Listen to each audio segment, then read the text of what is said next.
Terjadinya gempa bumi adalah pelepasan energi tiba-tiba di dalam bumi akibat pergerakan lempeng tektonik atau aktivitas vulkanik yang menyebabkan patahan batuan dan getaran gelombang seismik menyebar ke segala arah. Paling sering terjadi di zona patahan lempeng seperti di Indonesia. Mekanismenya dimulai dari akumulasi tekanan saat lempeng saling bergeser atau bertumbukan tektonik atau pergerakan magma vulkanik yang saat batas elastisitasnya terlampaui, energi dilepaskan mendadak, menciptakan guncangan.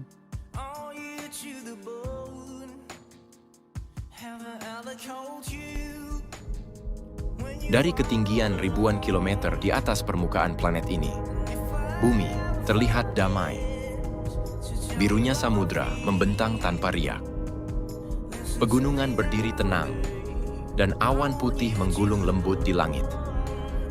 Namun, di balik ketenangan itu, bumi menyembunyikan kekuatan yang nyaris tak terbayangkan. Energi yang selama berabad-abad menumpuk, sabar menunggu, sampai tiba waktunya untuk dilepaskan. Dan ketika itu terjadi, gempa bumi. Bumi bukanlah daratan padat yang tak berubah. Di balik tanah yang kita kenal, tersusun atas beberapa lapisan yang luar biasa. Terdiri dari inti dalam yang sekeras besi dan sepanas permukaan matahari. Inti luar yang cair dan bergerak seperti logam mendidih. Mantel bumi, batuan semi padat yang perlahan mengalir. Kerak bumi yang hanya beberapa kilometer tebalnya dan tempat semua kehidupan berlangsung.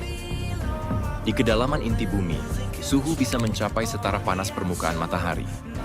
Panas ekstrim ini membuat material logam cair di inti luar terus bergerak. Material yang lebih panas ini akan naik ke atas, sementara yang lebih dingin akan tenggelam ke bawah, sehingga menciptakan arus konveksi raksasa yang tak terlihat dari permukaan. Sementara itu, arus konveksi besar di dalam mantel terus menggerakkan lempeng-lempeng tektonik yang membentuk permukaan bumi kita.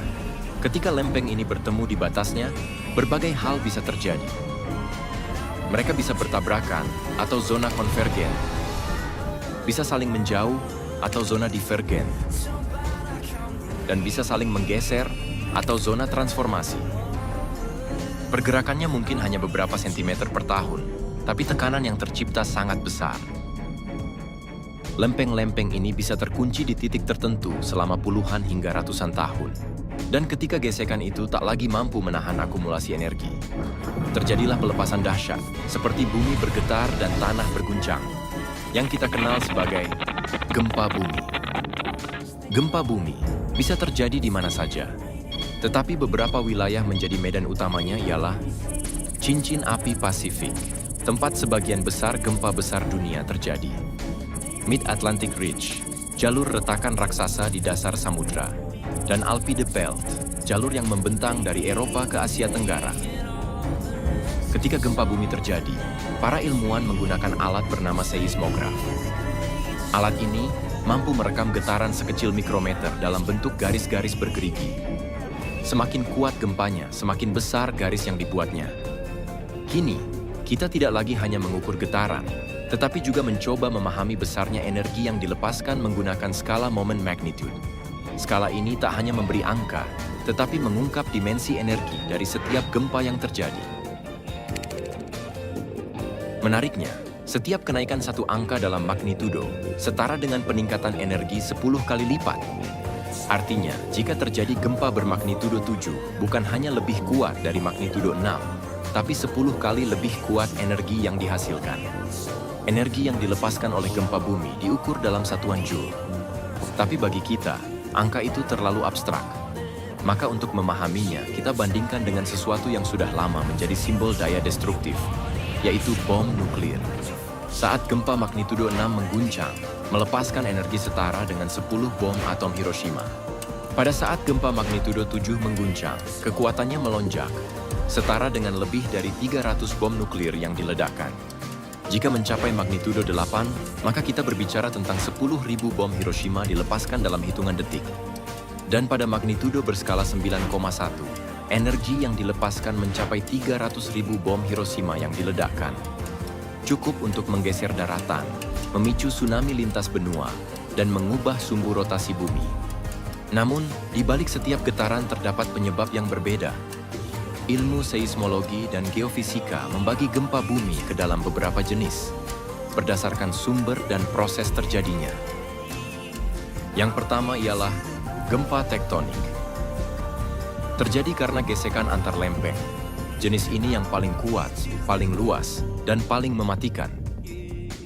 Contohnya, gempa yang terjadi di Aceh pada tahun 2004. Dengan kekuatan di atas magnitudo 9, gempa ini menciptakan gelombang tsunami yang melintasi samudra. Yang kedua ialah gempa vulkanik. Gempa ini terjadi pertanda dari dalam gunung berapi. Saat magma memaksa naik ke permukaan, ia menciptakan tekanan yang memicu retakan dan getaran. Hal ini sebagai pertanda bahwa gunung berapi akan terjadi erupsi. Contohnya, terjadinya aktivitas seismik Gunung Merapi sebelum meletus. Yang ketiga ialah gempa runtuhan. Gempa ini berasal dari bawah tanah, gua yang runtuh dan tambang yang kolaps. Meski kecil, bisa sangat membahayakan di area padat penduduk. Contohnya, di salah satu tambang batu bara di Mongolia pada tahun 2023. Yang keempat ialah gempa buatan. Sesuai dengan namanya, gempa ini dapat dihasilkan dari kita. Proses ini terjadi diakibatkan seperti pengeboran, injeksi limbah cair, atau ledakan bawah tanah, yang semuanya bisa memicu guncangan. Contohnya gempa bumi di Oklahoma, yang diakibatkan dari aktivitas industri energi. Yang kelima ialah gempa megatrust. Gempa ini jenis paling dahsyat, terjadi di zona subduksi, yaitu tempat satu lempeng menyelusup ke bawah lempeng lain. Kekuatan gempa ini dapat mengubah garis pantai, mengguncang negara, dan memicu tsunami antar benua. Contohnya, gempa Tohoku 2011 di Jepang. Gempa ini mengguncang dunia dan memicu krisis nuklir di Fukushima. Yang keenam ialah gempa berdasarkan kedalaman. Gempa ini dibagi menjadi beberapa bagian, yaitu dangkal di bawah 70 km, menengah sekitar 70 sampai 300 km, dan dalam lebih dari 300 km. Gempa ini jarang merusak, tapi bisa terasa ribuan kilometer.